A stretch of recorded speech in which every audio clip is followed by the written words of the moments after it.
Podcast number 7, 26 and Pure Rage, man. It's going to be an exciting episode we have for you guys. We told you guys in the last episode that number 7 will be a Batman spoiler discussion. I finally was graced with the Batman presence, the presence of the Vigilante of the Night. I got to see the movie last night, man, and I'm fucking stoked about it. There's a lot I can talk about. There's a lot I can say. Um, There's a lot this we're is going to gonna be a say. complete spoiler discussion. So if you guys haven't seen the movie, I definitely recommend you guys see it. Don't watch this podcast unless you have seen it, because we don't want to be the assholes that actually spoil the movie, even though it's been out for almost a week now. So go do yourself a favor, go to the movies, go see the film. It's definitely worth every cent. Ben, man, it was it was a I'm so detective ready for story, this. man. It was a detective story with Batman in it, straight out of the comic books. I would say this is takes place like the second year that Batman has been in existence, right? Yep. I liked the detective side of it because in a lot of the Batman movies, like they've gone into like, Batman solving crimes or whatever, like, but it's never gone this in depth. You know what I mean? Yeah, it never showed like this is almost kind of like a behind the scenes of what Batman's doing when he's sneaking up and shit. Like this is how he does it where, in the movies that we know, he's already there and he just drops down and it's done. We get to see the plan full on through and we actually get to see him Yeah. fail a couple times. And we get to see when shit goes wrong. And I'm beyond myself knowing that this movie exists. Like I am beyond And myself. in this film, like in every other reincarnation of Batman, maybe besides Batman Begins, the police department has always been on Batman's side. They've always had a good repertoire with each other. And this one, it just seemed like the only one that really trusted him was Commissioner Gordon. I don't even know if he legitimately was commissioner at this point in the film. He was No, Lieutenant Gordon. Lieutenant. Um, he was Yep. the only one that really like had faith, like Batman, like he was one of the good guys, you know what I mean? You see a Yeah. guy in armor and pretty much a bat suit. You're not knowing what his plan is, if he's part of the good guys or part of the bad guys. So it would make sense that a lot of the police department wouldn't be necessarily pleased with him being around in certain crime scenes, certain areas. um, and I really like that about this movie. I feel like this movie took itself serious, but not too serious. There were certain things in the movie that I did like, more than others. I will say Okay. this is one of the best Batman movies since, I want to say, any of the Nolan movies. Uh, Definitely a Absolutely. lot better than Batman v Superman, Justice League. I have yet to see the Snyder cut, so I'm not even going to add that into the ranking or into the discussion yet. Um, I'm glad. but the dark tone of it, Batman has always been a really, really dark, brooding character. You know what I mean? It was built on fucking heartbreak and murder, bro. Exactly. He gets upset. His parents, get murdered in Crime Alley, by Joe Chill. I don't know if that was who actually committed the murder, um, in this universe, but I know in the comics it was Joe Chill. But there've been several reincarnations to where it was the Joker. Like we saw, I think Batman '89, they pretty much hinted that it was the Joker that killed him. Um, but before we get full in depth into the whole overall story and to my full thoughts, you Yes. hinted at at certain things in the last podcast. But I told you I didn't want it to get spoiled for me, for obvious reasons. I Yeah, no, want to of know course. your full thoughts on the movie. Like you going into it, what your expectations were.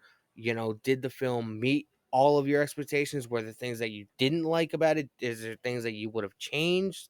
Go into depth and let me know what you think. Okay. Um so now that obviously it's out in the air between both of us now, we've both seen the movie, we've both thrived over the movie, we both had our moments during the movie where, like it was everything that we hoped it would be. So again, I love the fact that this is a year two Batman. He's not completely established by any fucking means. He's not surrounded by Wayne Tech. He hasn't met Lucius Fox yet. He hasn't really. He's still distinguishing the gray area between right and wrong in a lot of ways.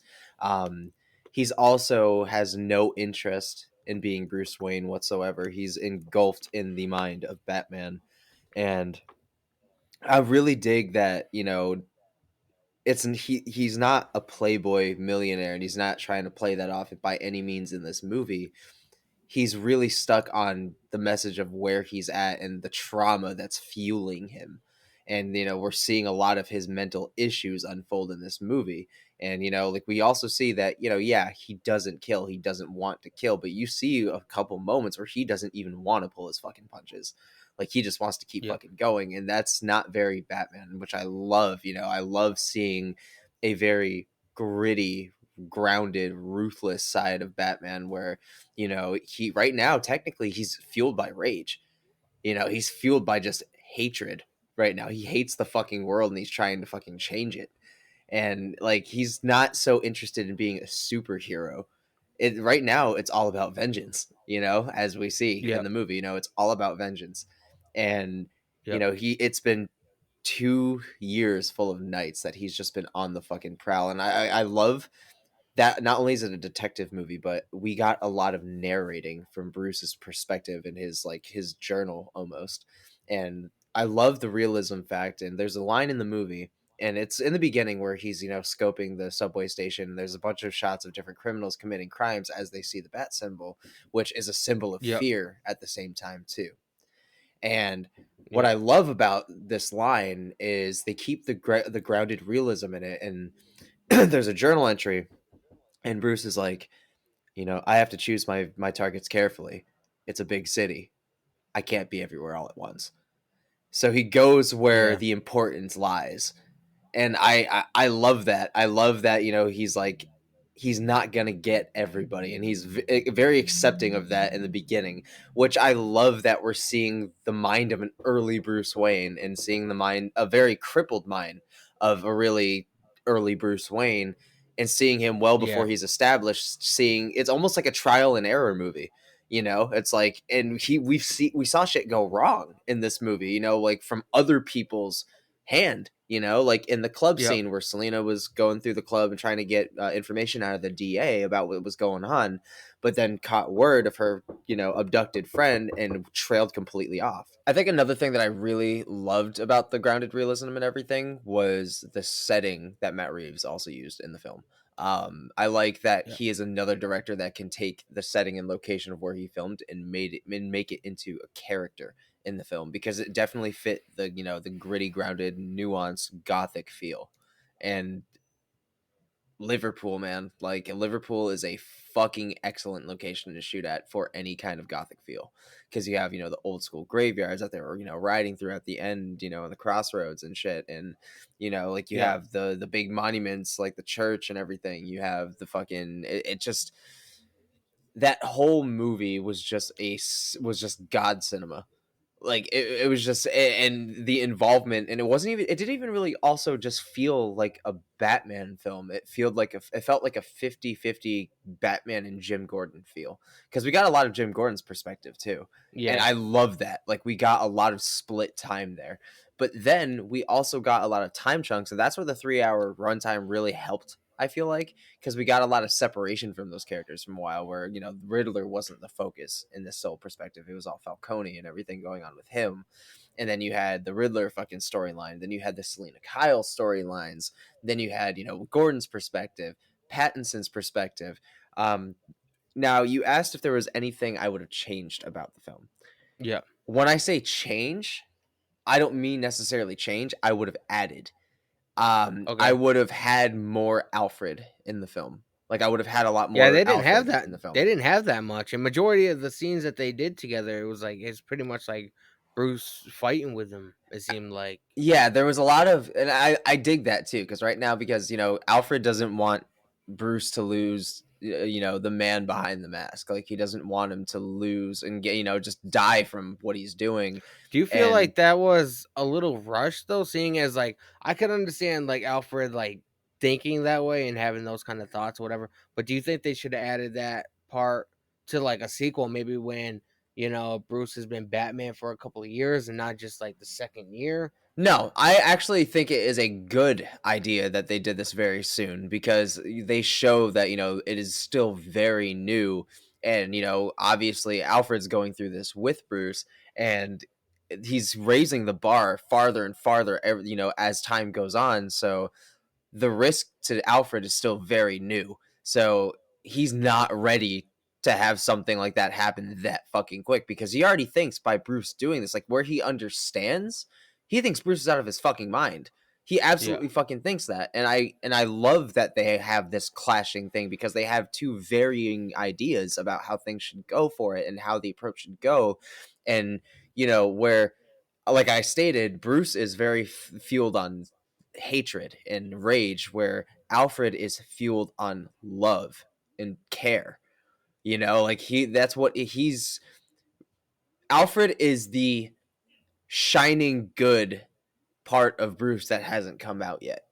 Yep. It does very much so later on in the film where he starts to really understand, eventually he's there for Alfred, while Alfred's recovering from the explosion and everything. And I love that, So I think that for me, it was a great idea doing it early on. I would have done it early on if I, quote unquote directed this film. I would have done it very early on too, because it shows real, worry, like it shows real, like it's just real, dude. Like it's grounded. It's a fucking realistic take on this. And early on, you don't want to see somebody that you love kill themselves for the greater good, regardless. Like regardless if it's for good, regardless if it's for whatever, you don't want to see them harmed. And the Yeah, fact because Alfred played an instrumental role in Bruce growing up after his parents that's passed away. He basically his pretty father, much, yep, and whether or not Bruce wanted to admit that in the film. Like that's basically his father. He raised him from as a child the entire time, basically, because the Waynes were the Waynes. yep. So, like, I dig that there was that clashing there. Bruce is still very raw and bitter about the whole situation. Alfred has a lot on his shoulders right now, and he's still a very young Alfred.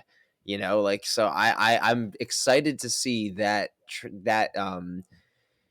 arc continue in the future shit that we get. Like I'm super excited to see the callus start to build on Alfred throughout this time. For both him and Bruce. You want to know what I feel like this film took a lot of inspiration from, and it's a Batman film, but I like it's a very classic Batman film that a lot of people like, but a lot of people probably haven't been introduced to, and that's Mask of the Phantasm. Mask of the Oh. Phantasm takes place probably like 2 years after Bruce Wayne started becoming Batman, Hmm. and it's all about this masked figure who goes around and kills mob bosses. And this is about a masked vigilante, Riddler going and killing politicians. Hmm. The dynamic there from the second year, the dynamics between the two, are one and the same in my Hmm. opinion. 100%. I would also like to add that I 100% agree with you. I 100% can see where you're coming, and I do believe that that was one of the sole influences. Add the other half of the story, it's also very much so based on the Long Halloween. Yep. Very much so based on Long Halloween. Even took place on Halloween night for the opening of the movie, and then it Hmm. went on to like November 6th or 7th or something like that. And it was only the Yep. span of a week, so it was a long Halloween. And that's basic. And it was orchestrated murders that were going on. So it was Mask of the Phantasm and Long Halloween storyline combined, and you got the Batman. Like that's literally what it is with a few tweaks and shit. Exactly. And I love it. And I also want to talk about, like, she was not my favorite part of the movie. She by any means. However, I loved the dynamic we got between Selena Kyle and Batman. Yes. And the romantic love interest between the two. I like how she played an instrumental role, especially at the end of the film, which we'll get Yes, into. And she's helped save Batman. Batman's helped save her. yes, You could definitely tell the chemistry between the two. There were things that I liked about her. There were things that I didn't like. for sure. Um, Catwoman is such a popular character amongst the Batman universe, the Batman lore. Oh yeah. Um, I wasn't really that crazy about, like, her mask and, like, how she looked or whatever. I would have much preferred if she went into, not the same exact costume, but a similar costume like Batman Returns with Michelle Pfeiffer Yeah, I back was in gonna say that, like '92. the stitching and everything. And the thing is, I think that is coming. With this being the first installment and it being very early on, and vigilantism for Gotham and such like this. I I just think that it was warranted for this film, but I think she's gonna get an upgrade in the followings. I hope so. I think she will. It wouldn't, logically speaking, doesn't make much sense. She has a big hole right here, which shows majority of her face. She has a big hole right here where her mouth is or whatever. The only thing that's really legitimately covering her is like the top of her head and like right here, like her nose area. It's like, I mean, come on. You're pretty much known in Gotham City at this point. And you're telling me that nobody knows that you're Selena Kyle. Like that's hiding your secret identity or whatever. It Yeah. just, to me, logically, it didn't make sense. I do hope they go in another direction as we get more sequels, because I See, do think that we're going to be getting more sequels for this film. we are. See, for me, I can again understand like your approach on it. I can understand where you're getting with when it comes to Selena Kyle and her mask and everything. See, but I do have a follow up to that. I do have Okay. like a way where I see it making sense in terms of grounded and realism. When it comes to a year two feel, when it comes to vigilantism, and clearly from what you saw, they definitely pieced their shit together themselves. Yep. Um, I actually, in a way, dig the open face concept and it just being like a mask with holes, um, because that brings into the shift of a cat realism where they depend on the shadows and they depend on their fast abilities. Where they're not really going to get time to see their face. They're not gonna, and they're not supposed to. That's Catwoman's whole persona is to not be seen and to thieve. That's basically her thing, and her fight style is fluid, such as a cat. So Yep. I do dig that realism to sticking with the shadows and just to lay low, not go out till night. And it definitely for me, I thought it worked for the first time basis. Like I do expect an upgrade in the future because Matt Reeves did say that these aren't the final things. I So just I would have just I I just would have thought like maybe like giving her like an actual ski mask, like an actual something, full phrase mask, whatever. It just, logically speaking, you know what I mean? or at least goggles with it. At least goggles with it. Yep. I could do the open concept, just goggles. That's what it was like in I think The Dark Knight Rises, wasn't it? She had like goggles. Something like that, but it wasn't like it was very techy with dark. Like that's why I don't want to dive into Yeah. Nolan's. Like I don't want to really compare Nolan's shit Yeah. really because it's right off the bat he was already very established, which kind of set very off with me. So I'm gonna steer away from Nolan's movies. Yep. I'm gonna look at this own as its own entity, but with inspirations of. This one was definitely the most grounded one we've ever got because there's little to no tech in this movie. Yep. I think the most impressive tech that he did have was the contact lens.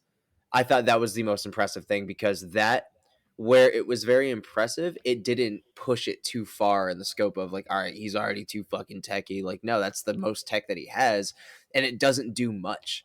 It really does not do much. And he like you see the speed and the load time that it takes for shit to process, and like time is like crucial in this thing. Timing was Yep. crucial in this movie, and I love that. Like the realism is just incredible throughout this movie, and it's been very hard, which is very odd because us being human beings is very increased with technology and practical effects.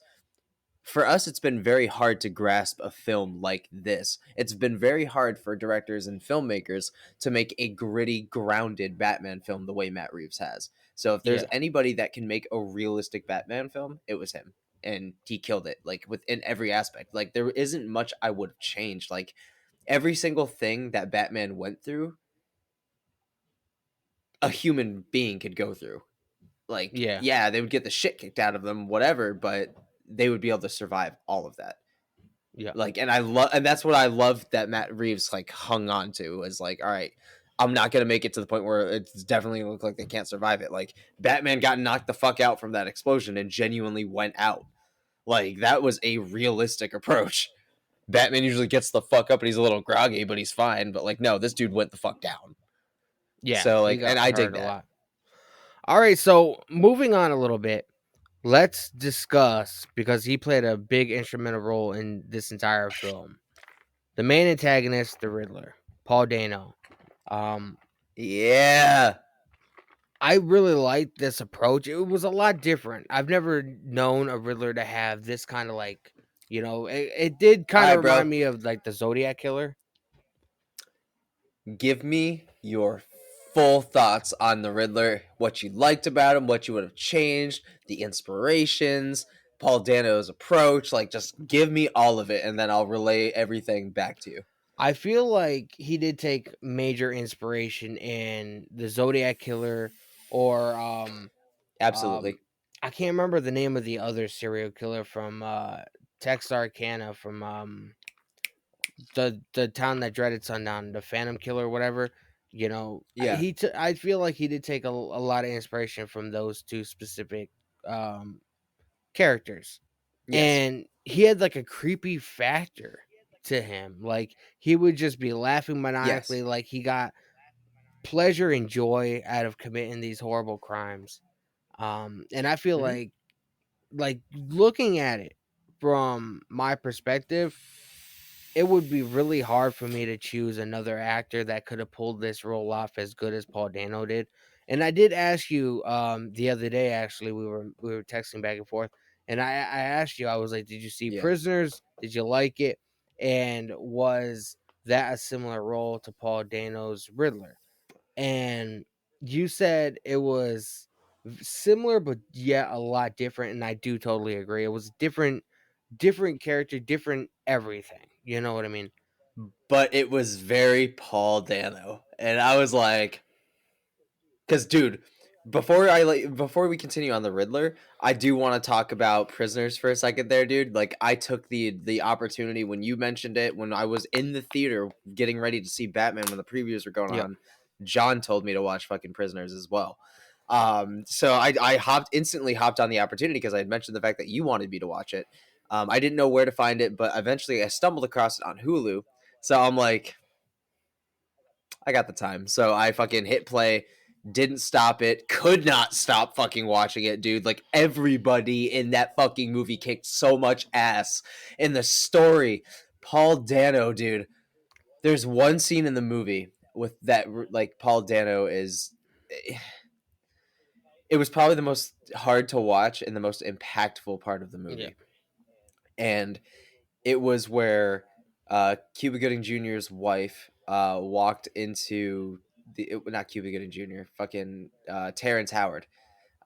His fucking wife walked in and pulled the bag off of his face, and his face was just fucking swollen and just bloody and just oozing. I'm like, dude, I genuinely almost had to close my fucking eyes, dude, because it was just brutal. And the way that he was playing this kid that went through the head injury, Barry, and I called it very early on because Ash wasn't really watching it, but then as the movie progressed and everything was going on, she started really watching Yep. it, and I called it a very early on. I was like, I guarantee you, Paul Dano's fucking Barry, the missing kid. Found out it was. I was like, I fucking knew it. The head injury, I guarantee, was caused by her, and she can't remember it. He can't remember what the fuck happened, and now he is stunned at a fucking the age of a 10-year-old kid mentally, and I'm like, huh. Uh, so in terms of creepiness, in terms of the approach and the eeriness that Paul Dano delivered with the role of Barry in Prisoners, has that same resonance in Yep. Riddler. Both very powerful performances, but very different because this one is very maniacal, very psychotic, very just anarchist. Where this one is just a very disturbed individual that is terrified of everything. Yeah.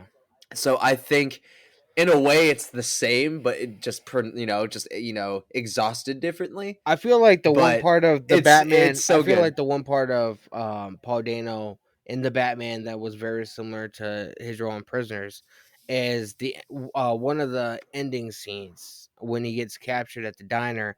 You know, he looks like a small child, like he has the face of a kid. You know what I mean? Hmm. Natural And baby you're just face. thinking to yourself like how could this guy be committing all these murders?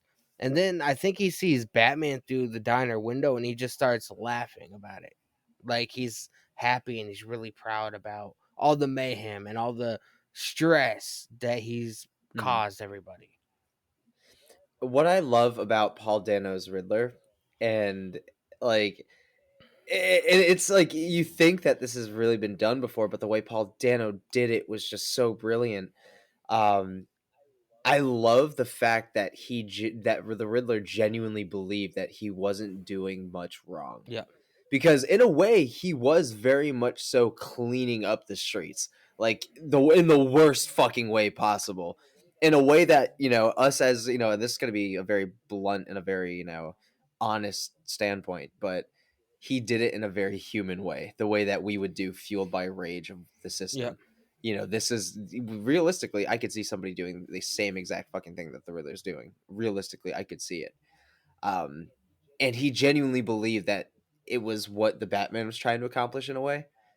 He genuinely believed that he was doing vigilante justice, uh, just very wrongly approaching it because you saw when Batman wasn't on board with any of this, that psychotic just break he fucking had because he was like, "Oh, this isn't how it was supposed to happen." Da da da da da. He was just flipping the fuck out because he genuinely believed that Batman was going to be on board, Hmm. and I love that. And I love that. And that's another, part where Paul Dano really just pulled it out of the fucking pool and nailed that shit, dude. This is the most maniacal and just the sickest fucking approach to Riddler we've got yet. Yeah, Because he definitely. was just a pure anarchist, bro. This is only the second live action appearance from the Riddler that we've ever gotten in the Batman universe. The first one and the last one before this one was Jim Carrey, which was totally different. I did like that approach though, because to me, Riddler has always been kind of like kind of like a Joker esque character. Like he's always been funny. He's always, made jokes or whatever and tried to, lighten the mood by all these wacky riddles that he puts out. It was kind of like the Joker to me. It always has been. This was a totally Yeah. different approach. I've never actually witnessed a Joker this dark before. Now No, you're talking about the ending scene in Arkham Prison. just everything about it, just the entire character lore in this film. The Okay. Riddler has never I've never noticed the Riddler to be this dark and this menacing before. Whether it's in the animated series, the animated movies, I'm not gonna I have read a lot of Batman comics, but I haven't read everything. There's so much to consume Yeah, or of course. whatever. There's so much content, dude. Um, but personally, I've never witnessed a Riddler this dark before. I think that's another reason why I love the multiverse and the fact that they're going for like the multiverse concept is that there's so many endless realities and ways that these actors and fucking filmmakers and part of the universe, there's so many different ways that you could do this now. Yeah, And I love that Matt Reeves chose to make a very well-known villain in the Batman lore, but to take him and to make him a more threatening individual and the impact that he has on this story in this universe.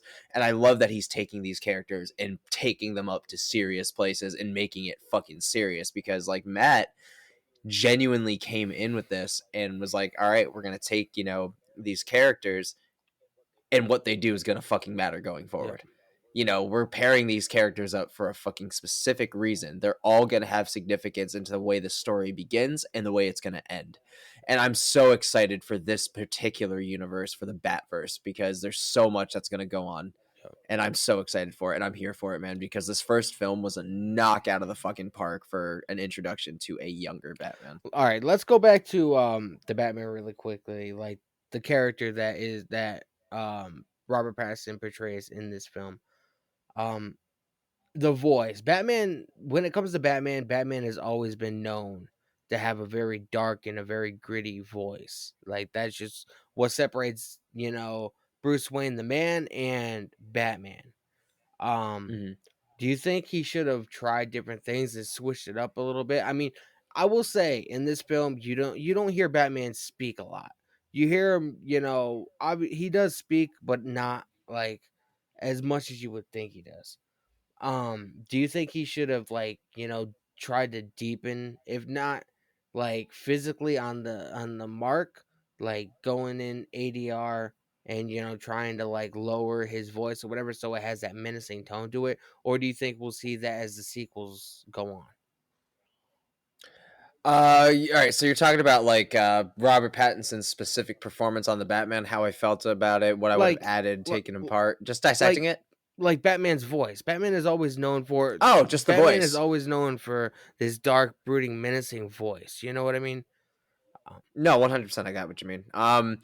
So again, with it being, the first couple of years into Batman, I think ultimately he did fantastic doing, a very slight alter to the yeah. voice because I what I liked about his approach of the Batman is he stayed very quiet. Mhm. Like he never got loud per se unless it was a tone change. Like I love the fact that it was a more of a, just a whisper. And if he got serious, it was just a quick like bass tone into his voice that just deepened it a little bit. Because there was a couple parts in the movie where I'm just like, dude, homeboy's killing it. Like, because Bruce Wayne himself is a very muted individual in this Yeah. film. He's a very quiet, soft-spoken, secluded individual. So a lot of people don't know his voice because he only speaks a lot when he's Batman because Bruce didn't really speak in this movie much at all unless it was to Alfred because he was basically speaking to him as Batman without the Yeah. mask. Like I think right now, now that he's secluded, that his voice and the way that he approached it was good, and I think that they may have done it purposely. But I do think now that he's going to be more public Bruce Wayne, eventually he's going to be a lot more of a member of the board per Yeah. se when it comes to Wayne Industries. Like I think with the evolution of the film and the time jumps that they may or may not take, I think we're going to be seeing a different performance in every movie from Robert Pattinson, minus his Batman role. Yeah. I think we're going to be every time a movie passes, anytime that we're going to be seeing him on screen in future things.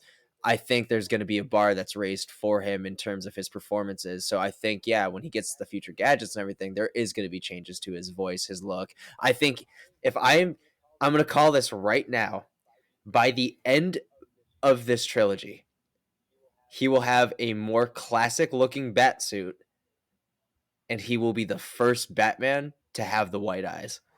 I'm What calling happened? it. I'm calling it. So by the end of this trilogy, quote me on it, he will have not only a more classic looking Batman suit, like obviously with like, I modern actually shit, didn't whatever mind. Matt Reeves wants I to do didn't to it. mind this suit. It was a lot better than I like. didn't. It was very tactical. I liked it. But quote me on it, he will have a more established, like accurate looking Batman suit by the end of it. Yeah. And I'm quoting this now. I may be wrong, and this might come back to bite me, but I'm putting my faith in it. He will be the first Batman to have the full white eyes eventually. I will Well, quote me on it. He will be the first one to have the full white eyes, moving like yeah. Deadpool. I was gonna say. Yeah. I was gonna say like. What about Batman v Superman? But then I remembered it was almost like him being in a robot suit or whatever. He didn't have in the full Yeah, I'm movie. talking more like Deadpool esque, where he can move the white eyes and everything. Like I'm calling it. He's gonna Kind be of the first one. like Batman the animated series. Yes, they're gonna shell it somehow, but I guarantee, like I'm calling it. He will be the first one by the end of the trilogy. I will say, um, back to the him voice and his lack of speaking in this film. Yes. He used a lot of facial features. Like whenever somebody was telling him something or whatever, and he didn't like it, he would just look at you and stare at you. And the person that was talking to him would usually back down, like whether it was a cop, a bad Yeah. guy, like in the subway scene or whatever. Um, what do you call those? Though that gang, like jokers, like they See, had when clown when I paint. first when I first saw the the fucking trailer, when we didn't really know much about the plot or what was going on in the film, it was just like the first look that we were getting of it. Yeah, I thought it was like a rendition of early on Court of Owls originally. I thought it was something like that, like a different kind of spin on the Court of Owls originally, but it was only a It Halloween gang. It they was just a gang they could initiation be with the face paint. they could be the Joker gang. You know how they had a gang of Jokers in Batman Beyond the Yeah. anime show. Yeah, but where I'm gonna, opinionatedly debunk that.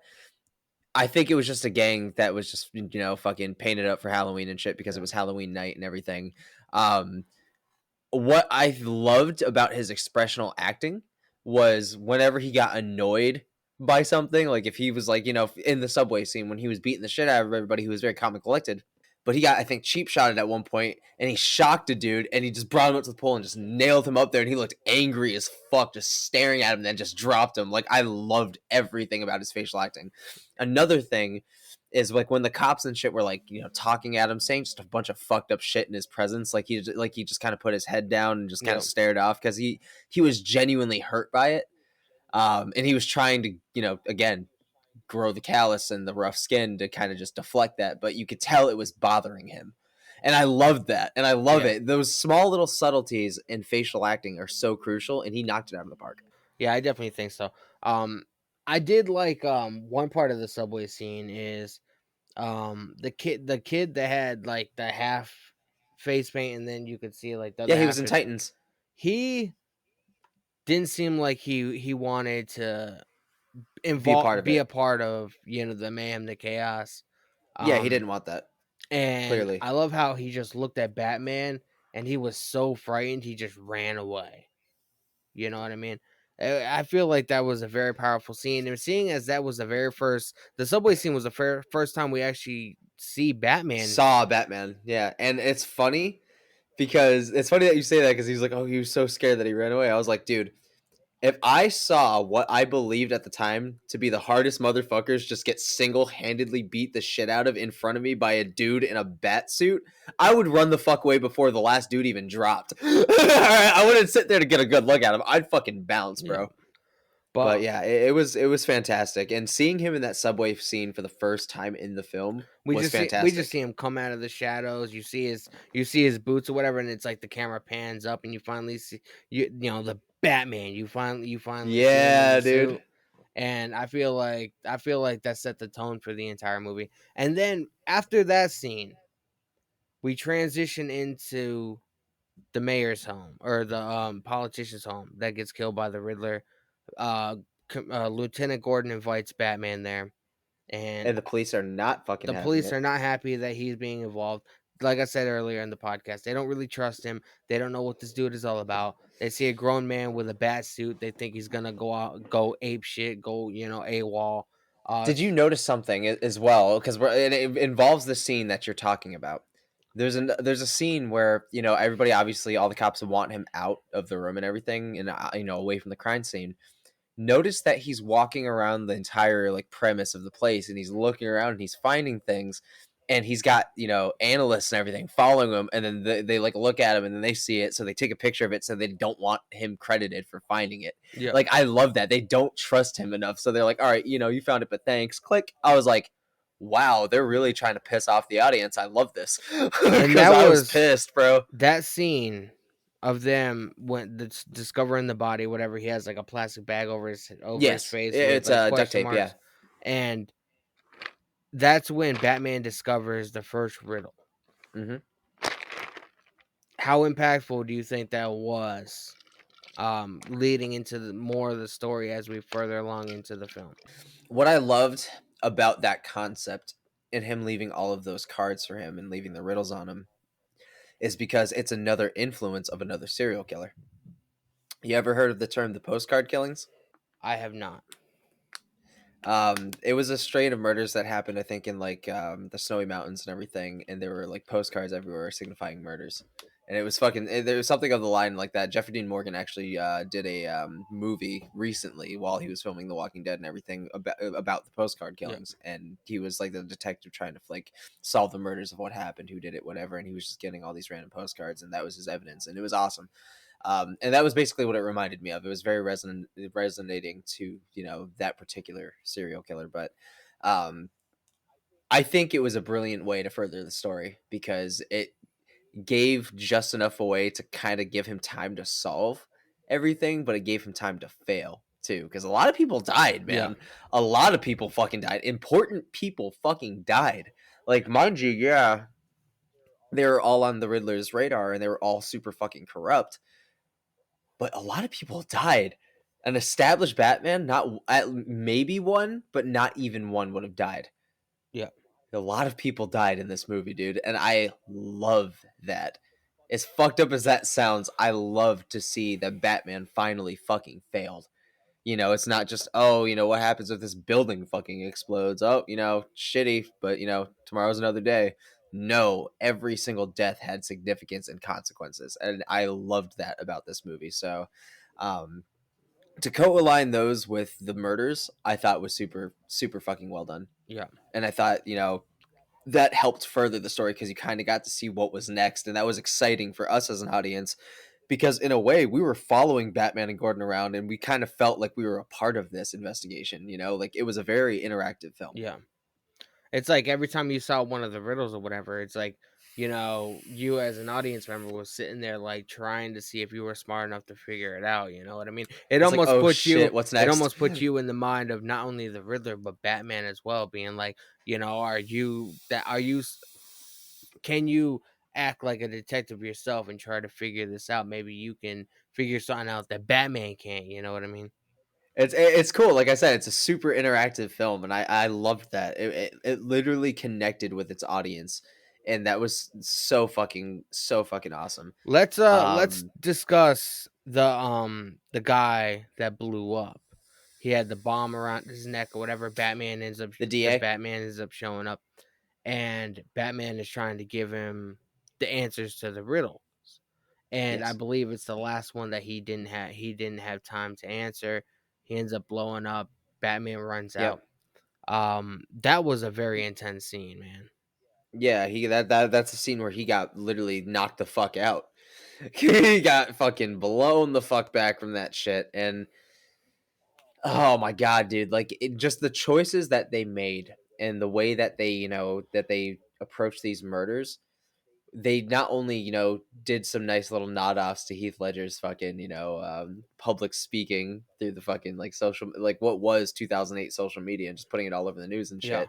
Um, but the approach to a lot of those murders were fantastic because they were very Saw inspired, and I loved that. I love that it was also very Jigsaw based too. What do you think of the Riddler? It's like videotaping himself and talking about what he's gonna do or whatever, and like sort of like have sending out clues to like Batman. It did remind me a little bit of um the Dark Knight because Heath Ledger's Yes. Joker did that as well in that film. What'd you think of that, and how do you think that added elements to the story?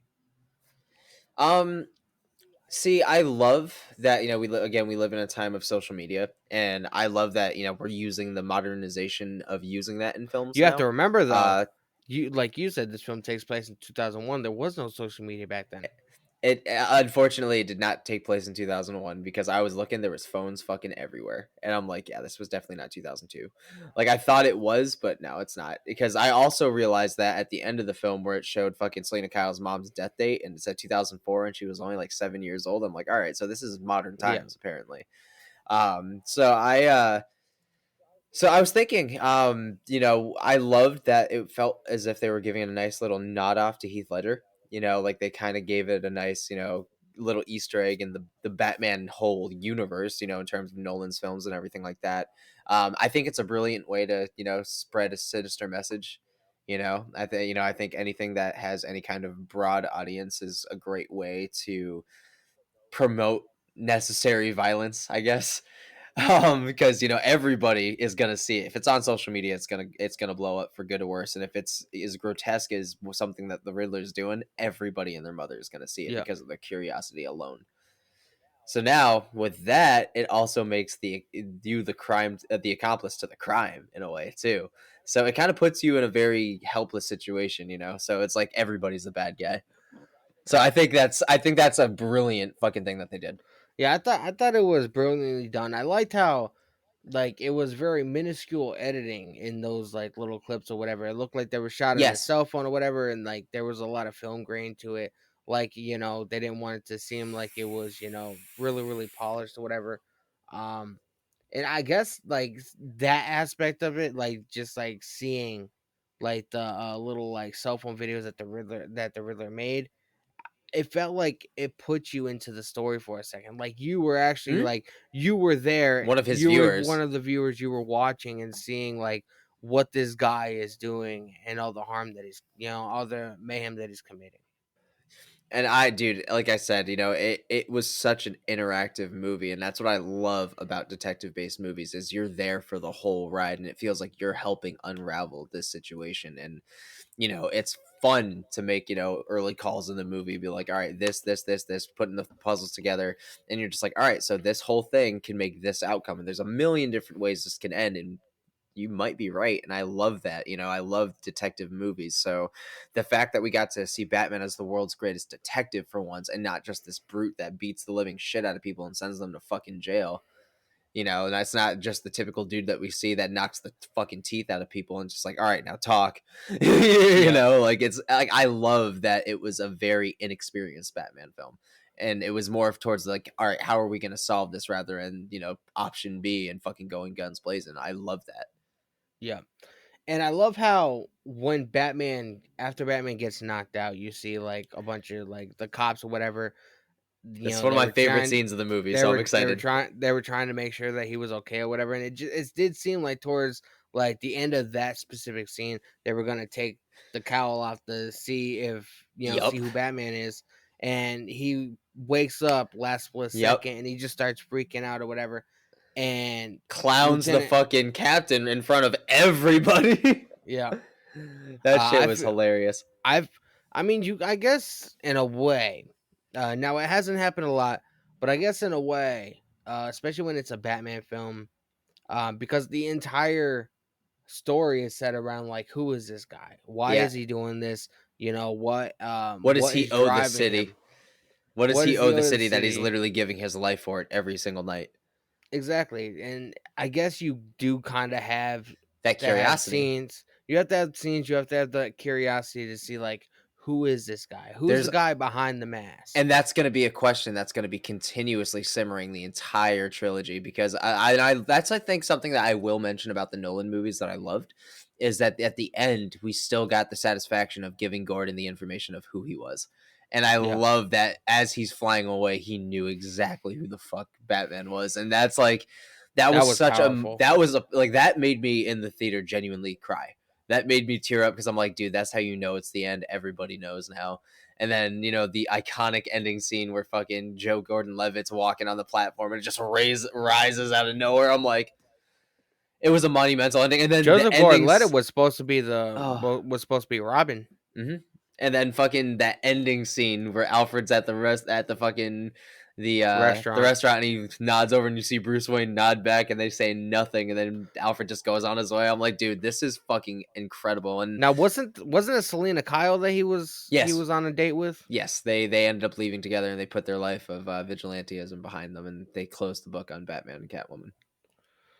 That was a That great was, ending. and I hope that this trilogy has as much of a powerful ending as such. Like I Yeah. hope that when Pattinson finally hangs up the cowl, from doing it exclusively, I hope that it has just as much of an impact Yeah, because I definitely. think with this film he has such a promising future as the Cape Crusader. I really think he does.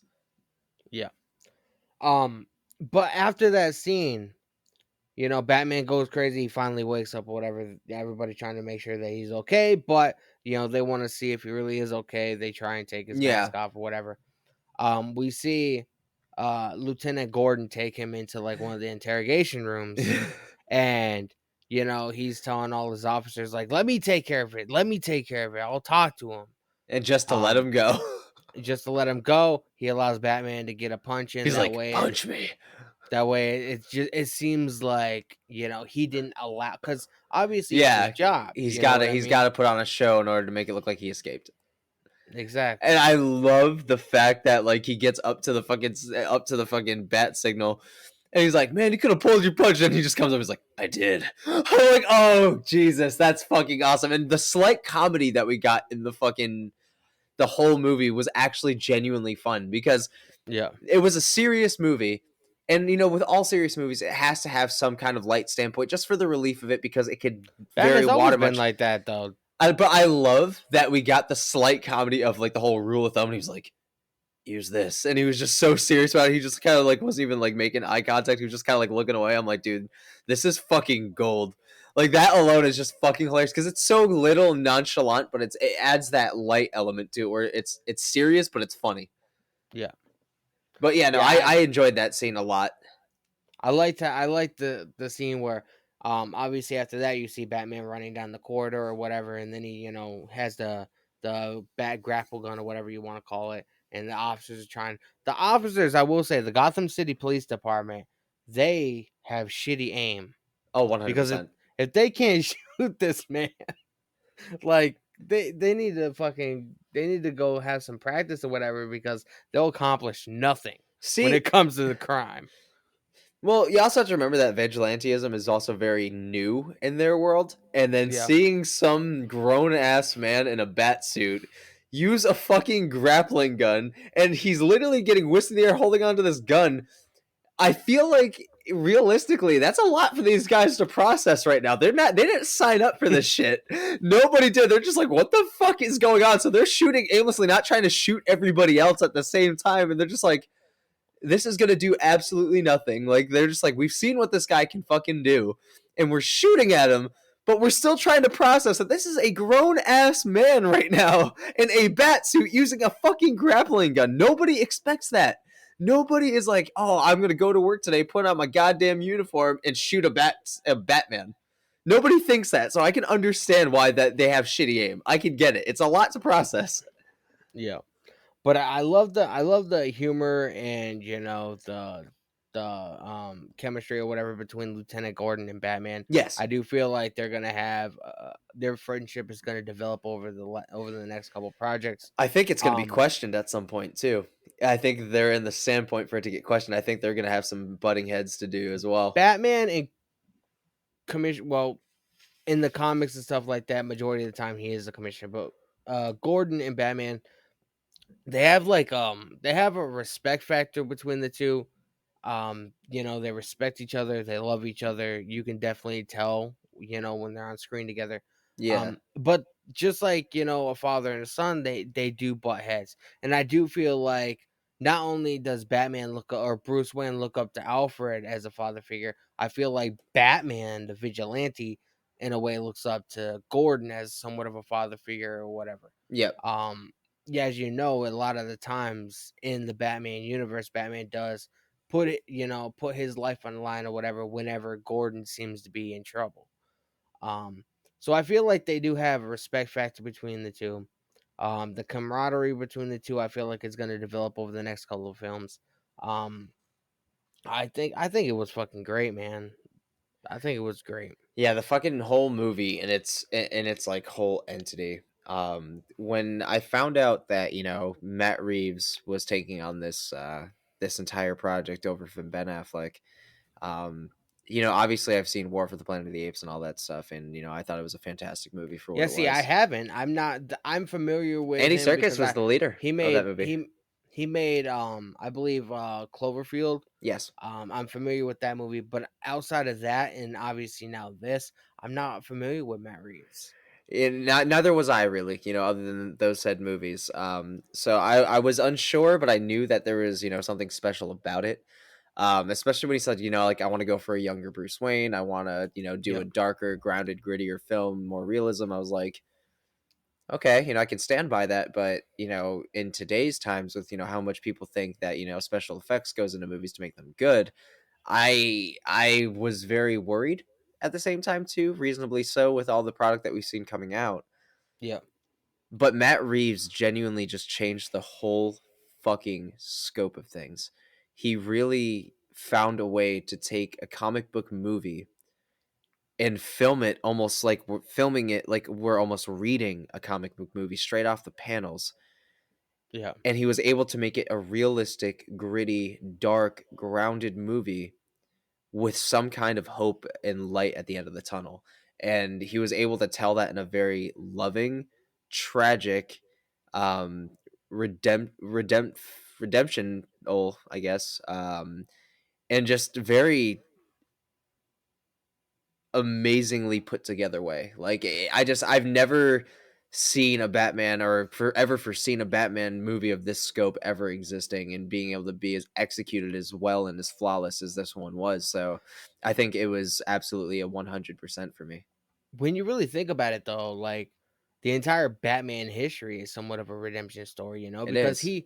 he was a kid when his parents died, he was there, and I feel like throughout his life, he pretty much blames himself because he didn't try to do anything to prevent that from happening. Even Yes. though he was a kid and, I mean, kids are not really gonna, They're not put their responsible for life, that shit. they're not responsible. But I feel like to him, he always has that. He has to come to grips with Yeah. that. And And I he's feel like always felt that's responsible. I feel like that's why he does become Batman, because he doesn't want anybody to have to experience that, especially a young child like he was. He wants to try and prevent that from happening. I think that's exactly why Batman works, because we all go through situations like that. We Mhm. all lose family members, we all lose, people that we're close to. For sure. And, whether it's, natural causes, ridiculous reasons, reasons that you in your mind feel like you could have prevented at one point. I feel like there's a little Batman in each and every one of us as, 100%. human beings. 100%. And I think that's why like Batman resonates with the world so much, and there's so many fans out there, and there's so many people that see Batman as their fucking hero, because Batman, if anything, is the most comparable to your average human being. There's nothing special about him. He's got money. That's it. If you have money, that's pretty much being like you can be Batman. You know what I mean? Absolutely. Like, and but I love, that he's basically the symbol of, the it's always darkest for the dawn, like he's Mhm. literally that symbol of, hope in like the most realistic and blunt way possible, and like the most transparent way you possibly can. Yeah. One more thing I want to touch upon, in terms of, the base of this movie, and I feel like where we're going with it, we're going to be seeing a lot of ties to Arkham, which we know. Yeah, there's gonna um be an Arkham show, there's gonna be a Penguin show, and there's supposed to be being a Selena I think Kyle show. a Selena Kyle show.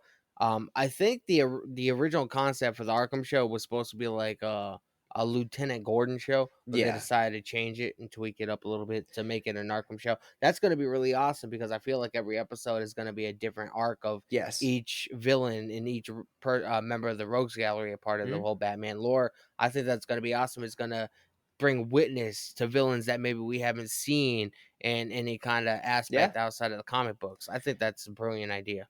And this is also a place where you can really pick up the multiverse as well. You could really show other characters finally showing up. Yeah, One more thing I want to touch upon on that is, like, we've heard references to Lady Arkham. We've heard references to the Arkham family marrying into the Waynes.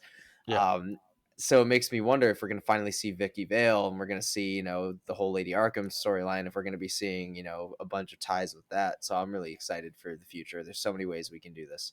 I feel like this film is like it's set in a time to where it's only year two of Batman So existing. all the There's villains are on the table.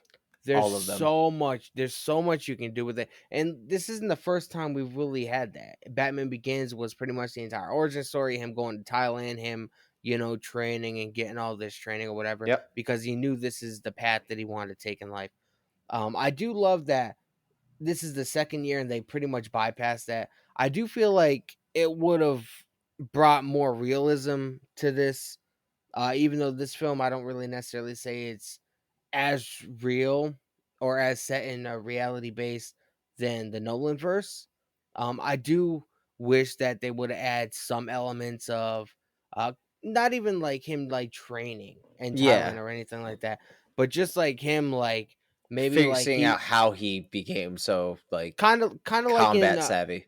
Batman Mask of the Phantasm. You see him like before he becomes Batman, before he discovers the cave, he goes out and just dresses all black with his ski mask or whatever, and he starts Yeah. fighting crime. He starts, beating up petty thieves and stuff like that. Yeah, I do feel like I wish they would have dived a little bit into of like course. having flashbacks or whatever. I think that would have added a little more elements of realism to the story. For sure. I agree 100%. But, for what it's worth, like I said, my official rating for that movie is a 9.5 out of 10. 100% I'm gonna have to. 9.5 out of 10. I'm gonna probably have to rate it like an 8 out of 10. It was good. I'm a huge Still Batman fan, high. as you know. It's still high. It's not the best I've seen. It's definitely not the. Well, I mean, we've seen the fucking It's the worst. You know what I mean? farthest from the worst. Yep. A lot of people are saying that it's probably behind It's the right Dark behind the Knight. dark. It's right behind the Dark Knight. I see. I don't. All right, let's end the podcast with the top five favorite Batman movies. There's still more I want to talk about this movie because there's just so much that we haven't even discussed the Batmobile yet. I mean, that's an instrumental key in who the Batman is. Hmm. We saw the Tumbler, we saw numerous Batmobiles in the original trilogy, and we saw this one. What'd you think of that little chase scene that we saw? I love the fact that it is a modified muscle car. I dig that it's like it's something that's being built with the materials it already has, but is being modified in the Batman criteria. I love that and he's got this whole panel full of shit in his car, but I love that it's all tactical and like it was something that you could clearly see that he installed, and I love that. I love that it was just armored plated enough, and it didn't do anything spectacular, but it got the job done. Yeah, And I love the brute strength that it had behind it, flipping this dude's car and making it catch air, and just fucking tumbling, tumbling, tumbling. I'm like, damn, dude. And that was another interesting cinematic choice too. Was when Penguin got into the accident, you got to see the inside of the car flipping with him in it. I was like, dude, that's yeah. fucking terrifying, bro. Being in the theater and hearing that surround sound on a curved fucking HD screen is fucking like realistic as shit. I was like, whoa, whoa.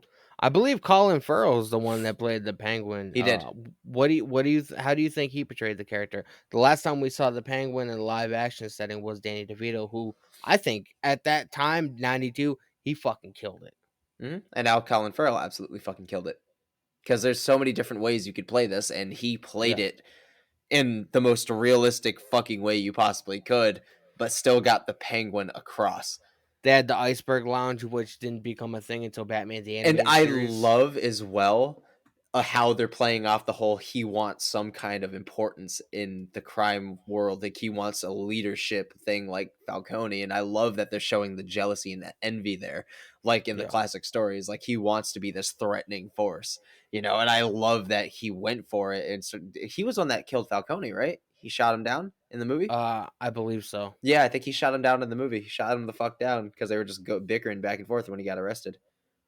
Yeah, Falcone, he's popular in the Batman world, but Dude, John Turturro I fucking killed it in the movie for me. I just always feel like he's a very killable person. Like, I mean, Oh yeah. it's not gonna you know detour the story if off him. So I feel like it was a good choice. What I loved about John Turturro's fucking version, not only the fact that I love that it was John Turturro, because I typically know him as a very extroverted comical actor. Yeah, So the fact to see him in a serious, grounded role was not only excellent, but I love that the fear of Falcone and his history played a threatening and tension filled force in the movie. yeah. Like, if every time Falcone was on screen or Falcone got a little uncomfortable, you genuinely felt that tension. And I loved it. I'm like, dude, this is probably the best live action Falcone I've seen. Like, even the dude from the Nolan films doesn't have shit on this Falcone. Because this Falcone didn't have to say much or do much to be intimidating. And I Yeah. loved that. Like he was just some older Italian guy, but you knew he could fucking murder you where you stood. And I loved that. Well, the first Falcone that I remember seeing was in the Nolan version of Batman Begins. I Fantastic thought actor, by the way. Yeah, yeah, I think they did fantastic. I feel like everybody that's in a Batman film, just because they're very dark films for the most part, I feel like you have to go in a place mentally to you know Of put course. yourself in those scenarios. So I feel like everybody kills it. Before we get out of here, and before we are going to be doing a special ranking. At the very last thing on the podcast, we're going to be ranking and giving our thoughts on the Batman, like the entire Batman Universe thus film far. universe. We're not gonna like review every film, whatever that would take We're forever. just going We and are ranking. gonna we're gonna rank them. Let's discuss the ending scene because that's obviously the climax is a very instrumental part in where the story is gonna lead. I would like to talk. I would like to lead with that if that's okay. Take it away, man. All right. So, like, as we discussed early on in this podcast when we were talking about like the fact that the police department, the people of Gotham, do not trust Batman by any means. They think Yep, he is fearful. The symbol of fear outweighs the symbol of hope. And with his methods comes a price, and that's losing trust, hatred, people not fucking siding with you at all, knowing that an innocent person could probably gun you down just for being you at any point. yep, What I loved about the whole arc of the movie and Bruce's whole journey through this movie is the fact that all of that went into a 180 turn. Um, he dropped from the ceiling fucking Titantron and hit the water, but then got up, hit the flare out, moved metal and reached his hand out and started getting people out of there and got yep. them up to the roof. The biggest scene that almost actually made me break and almost like brought me to tears just because of how much there was that went into this movie for Batman in terms of The redemption. carrying scene at the Not end. only that, but when he brought a woman onto the stretcher and she got the neck brace on her and Yeah, everything, and he was about to get up and leave, and she grabbed him and grabbed his arm and held him, and like he just looked at her, and they just kind of locked eyes for a moment, and he looked up at like the EMTs and everything, and they just kind of gave him like the nod and everything, and he looked over, she looked to them, and then she like slowly let go of him because she felt safe with Batman, knowing that he yep. was going to make sure that everything was going to be okay. And that moment solidified that he is that small beacon of hope that Gotham needs. And that really, that whole fucking scene, right all the way to the scene where she got lifted in the helicopter and he was just beat the fuck up just looking at the helicopter take away, that one scene almost brought me to tears in the theater just because it was just beautiful. Like everything in the movie, all of the loss, all the death, everything that this dude went through came full circle for him, and I loved it. It was a beautiful ending to a fucking opening to a trilogy. Yeah, I like that scene too, where that's the scene that I was talking about. He's like, it shows like it's the sun's starting to come up or whatever. It's got like an orangey red tint to the skyline, Yep, and he's just the carrying this dawn's woman to the coming. stretcher.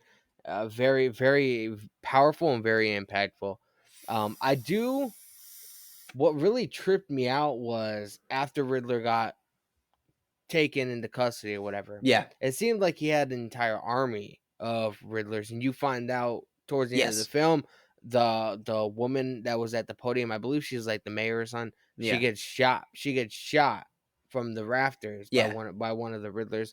Batman finally goes up there and stops. That was an extraordinary fight scene. I really fucked Absolutely. with that. And I loved that it wasn't too much like when it came to like special effects and everything. It was all like Yeah. an actual choreographed fight scene. Pattinson fucking killed it. He I killed it, think dude. I think we actually see that one of those scenes in the trailer where Yeah. he's just punching One the of the Riddler Riddler, guys, one of and the Riddler fucking guys. Selena's like, dude. And that's after he shot up the Venom to help. Like, Yep. that's after because he almost couldn't stop at that point.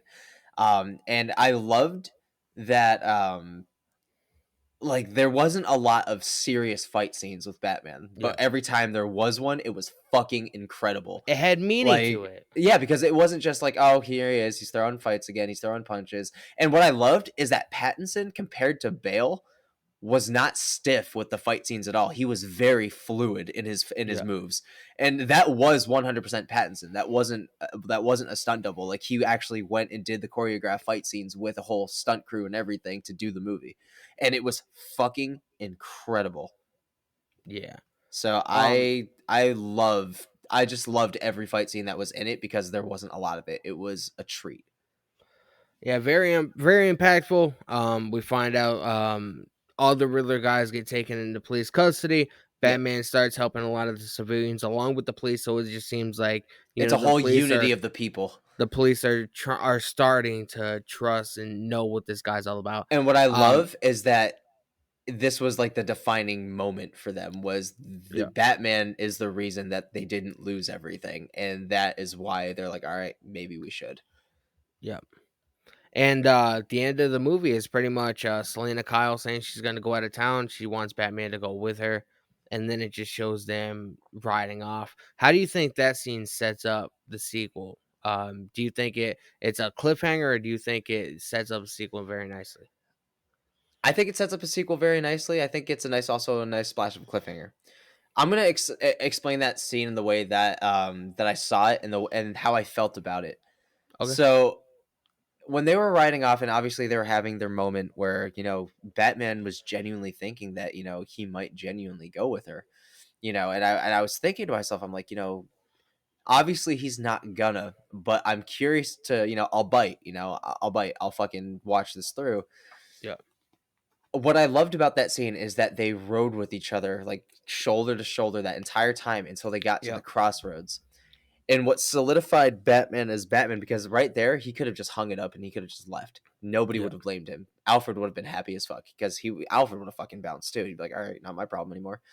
But what I loved about that scene is as they're going, he's looking in the rearview mirror and he sees her going, and you could see the human emotion on his face and his sadness and his pain, and he's driving off, but the moment she disappears into the fog, he's looking, and then he looks forward, closes his eyes, and just looks up again, and that's when Batman is born. And he knows that's where if he's able to take that part of his heart and let it go and still keep going, he knows that this is what he chose, and this is this is the birth basically of the Batman. Like he can Oh put all man. of that behind him now. Like he literally just separated what's he wants and what he has to do, and he chose what he has to do. And I love that the way they did it, because it was such a simple and small scene, but it said a million fucking words, and we know what we're gonna get because of it. But what I love is the use of the fog to have her disappear, because with fog, yeah, you see her exit, but fog isn't solid, the door isn't shut. So I love knowing that she's going to come back eventually in some Yeah. capacity, and I guarantee it's going to be the classic Batman's out to go do some shit. Huh, girl, what the fuck are you doing here? She's gonna be like Ah, robbing a jewelry shit. store or something. Yeah, just no, she's probably gonna be hanging with the wrong crowd, like Bane and shit underground, and then he's gonna be like, "Oh shit, this is where the fuck you went. I should have goddamn Debbie known." I feel like they are setting up to have Bane Yes, enter this universe or whatever, because obviously Batman used the Freeze as Venom. well. And the last time we saw Bane, which was Batman and Robin, rest in peace, the guy that played Bane, he died Yeah, years ago. he died Um, that the same year that the movie got released. yeah. Um, as a kid, that was the coolest thing ever, man. Oh That yeah, was like almost like the Bane. top notch comic Batman. That was like the Bane of like almost the animated series. You know what I mean? I just want to also talk about how well the costume and makeup department did in that movie, because Bane's outfit was incredible too. Yeah. Yeah, it was luchador, but it was incredible. Like it felt like the most comic book movie That aspect, that's how his uniform was in Batman the animated series. He had like the and I luchador's love it. mask or whatever, and he had like Yep, red the eyes, the tube fucking going up. yep. I love it, and I love that about the that specific representation of it, which is why Tim Burton is fantastic. All right, so where do you think the story should go from here? Because I don't want to get. We're gonna be talking about those movies in a minute. Well, if we're going towards the Arkham route, from what it's obviously being like put in front of us. If we're going towards the Arkham route, I really want, and this is gonna like sound very polarly opposite of like how I would be satisfied with this.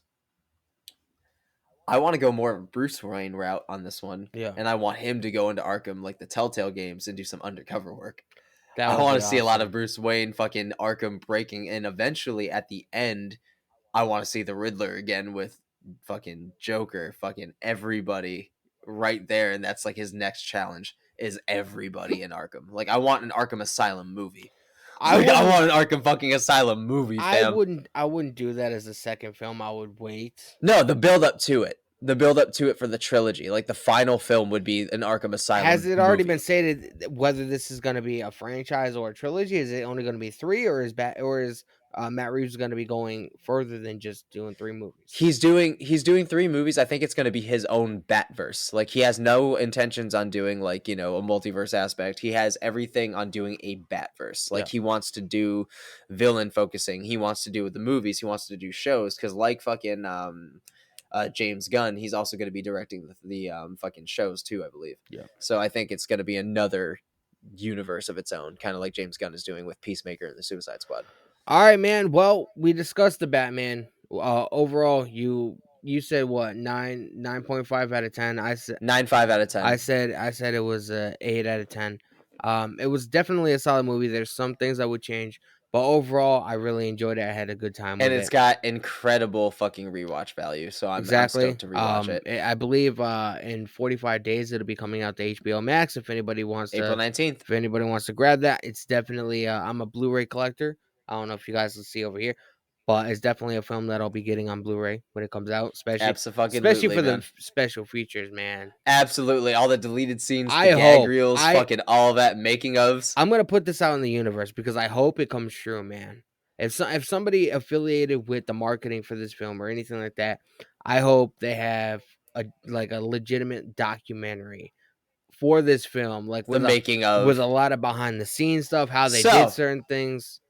with that being said, you guys are going to be the first one to know this because Danny don't even know this is going to happen. But since we're talking about the special features and the Oh, featurettes and I want to everything, know. Danny and I are going to be in person together, reacting and dissecting the special features of the Batman when it drops on Blu-ray. It's going to be absolutely fucking incredible. Got the capture card, all the equipment, multiple mics. It's going to happen. It's going to be It's sweet. gonna be awesome, man. Hey, That day you'll be bringing your computer tower over because we're gonna be fucking doing like an actual like thing on this, bro. We're gonna make sure everything works. So be prepared.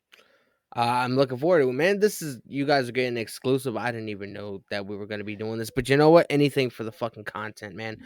And anything for the Batman, fam. Exactly. Dude, you can't deny that that wouldn't be a sick ass fucking special on this channel. Just doing a dual reaction setup. I can get the whole fucking room set up. We'll have our own bat discussion. Get all the Batman propaganda behind us. Take the day to set up the whole room. I'll have you over for 2 nights during the week. It'll be fucking sick. I'm looking forward to it, man. We'll see if We'll we grab can some fucking food. definitely We'll make this fucking happen, set man. up some shit. Hell yeah. And then if anything, we'll make loads of Batman content that weekend and make a whole Batman Bonanza weekend and play through the Arkham games and stream it and shit. Yeah, That'd be sick as fuck. it just came to my attention that I've actually never been on your Pure Rage YouTube channel, so Absolutely. So that'll be fun. we're gonna have to make that happen. But anyway, man, this is the longest podcast we did. Before we get out of here, man, let's give our ranking of each Batman film because I'll let you go I first. feel like they're different yet very similar in tone. Absolutely. Um, I would actually much rather you go first because I have such a love and nostalgia feeling for a lot of these films. It's gonna be really hard to pick which one I like over the other. And you might have you might be more You might be opinionated. surprised. So I want to hear your ranking before I get into mine. Okay. So I'm going to start with the bottom of the totem pole. But the top 5 are all very good movies, in my opinion. Like, don't take, just because it's at the bottom of the 5 that it's not a good movie by any means. Number 5, Dark Knight Rises. Number 4, Batman Forever. Number 3, Zack Snyder's The Justice League. Number 2, The Dark Knight. And number 1, The Batman. Ooh. Solid 5. Where The Batman is my favorite Batman movie to date. so Batman and Batman Returns would be like 6 and 7. Yes, absolutely. Damn, man. It's still in my top 10. Still in my top 10. So See, I was born a year after the '89 Michael Keaton Batman came out. mhm. I grew up with those movies. I grew up with Batman Forever. I was like 5 when that movie came Right. out. So rank your shit, bro. Start with number 5 and go up to 1. Number 5 would probably have to be Dark Knight Rises as well. It's a good movie. It's a good. It's It's it. It's got rewatch value to it for what I think it's Bane, dude. Honestly, I love that It's movie. a good film, but it's I don't the It's not rewatchability fantastic. rewatchability factor isn't there for me. That's why it's number 5. Okay. Um, I would say number 4, probably Batman Returns. It was a really good, solid movie. I'm so wait. Returns was Keaton, right? Keaton with the Okay, Penguin, yeah, the Catwoman, yeah, because Max Shrek. yeah, yeah. Kilmer killed it for me. So Yeah. I love Kilmer. Um, number Number 3, I'm 3. gonna have to go Batman '89. It's a fucking classic movie. Everybody loves it. Okay. Um, Oh n- shit. Oh oh shit. my god, man, I put myself in a fucking pickle here. Yeah. Um, number 2, what was I on number 3 or number 2? Yeah. So you're at number 2 now. The Dark Knight, Oh. and Oh no. What's number 1 sitting at? I'm gonna have to go with. It's a toss up between Batman If Begin. number two, It's a toss up between Batman Begins and the Batman. I love the Batman, I really do, but I like the origin story of Batman Begins. You know what I mean? see, Batman Begins would be number 6 for me because I loved it as well and it has a nostalgia factor to me. But in terms of like rewatchability, cinema, and everything beyond, Batman's number 1 for me. It's got to I be. just feel like But I'm not going to hinder your decision. it's like it wouldn't be So fair for those me. two movies are neck and neck for you. Yeah, I So can't. your number 1 spot is 2 movies. I can totally respect that. I just have such a love for all these movies because I am a fat Batman fanboy. I mean, you tattooed the fucking bat symbol on my fucking hand. I don't. Which, by the way, I wanna refill that and do the detail on the inside, like we talked about years ago, because I can. So, Yeah. anyways, continue. I don't think it would really necessarily like that's my ranking. I'm gonna stick with it. So, fuck yeah, man. It wouldn't necessarily be fair if I did rank it. Like if this was like a legitimate article, whatever. Like if I had to rank all the Batman films, I don't think I'd be able to do it because like I love It'd be I love that'd be a Batman massacre. '89. I love Batman Returns. I love Batman Forever. I love the Nolan films. The only films that I didn't like Batman and Robin that much. I mean, That is still the worst movie of all time. it Period. is rewatchable though for me because that was one of the last movies that I remember seeing with my mom before she passed away. Yeah, So it has that. I don't go out of my way to watch it whenever it's on TV. If I have nothing else to do, yeah. I'll throw it on for background noise or whatever. I still think Chris O'Donnell was the best Robin. Oh yeah, He seemed the closest to he's the the only comics. motherfucker to play him the most, and like he's the only like Yeah, big screen Robin we've had. So, yeah. And but yeah, man, I think that was a solid I ranking. like the vehicles in Batman and Robin. Oh But yeah, absolutely, because that's when they really started, kind of going in and really artistically putting those together because they made some interesting creative choices on it. yeah, but anyway, man, we went an hour and almost an hour and a half. This is the longest podcast we made. We Absolutely, I talked mean, with about a the 3 hour we runtime, talked about the you gotta. Batman. We ranked all the Batman films. I appreciate everybody that watches this. Leave us your ranking in the comment section of where would you put the Batman if you had to make a top 10 or a top 5 list regarding all the Batmans. Continue subscribing to the channel. We're going to have a lot more content for you guys. Fucking loop. And make sure you guys follow Anything us. Batman. Make sure you guys follow us all on all of our social medias. Links are in the description. Ben, I'm gonna let you end it, man. All right, sounds good. Oh, well, hopefully I didn't catch that shit. Anyways, thank you guys so much for checking out this podcast. And, like always, it's always a fun time, especially when the Batman's involved. If you guys haven't seen the Batman movie, please go do yourselves a favor. Check that shit out. It's an absolute 3-hour long masterpiece of fucking God cinema, including yours truly, the Batman. So, it's been a great podcast. Like Danny said, the longest one that we've done so far, but absolutely warranted. It was I've worth been it. looking forward to do this. I've been looking forward to doing this discussion for a long fucking time now. So glad that we got it out of the way. We finally got to tell our thoughts about it, and now we are excited to see where the DC universe goes. Because if it started this way, maybe it could have fucking thrived. Exactly. But we all can't have what we want. So without further ado, like always, we'll see you guys in the next one. Be safe, take care, stay safe, and see you later.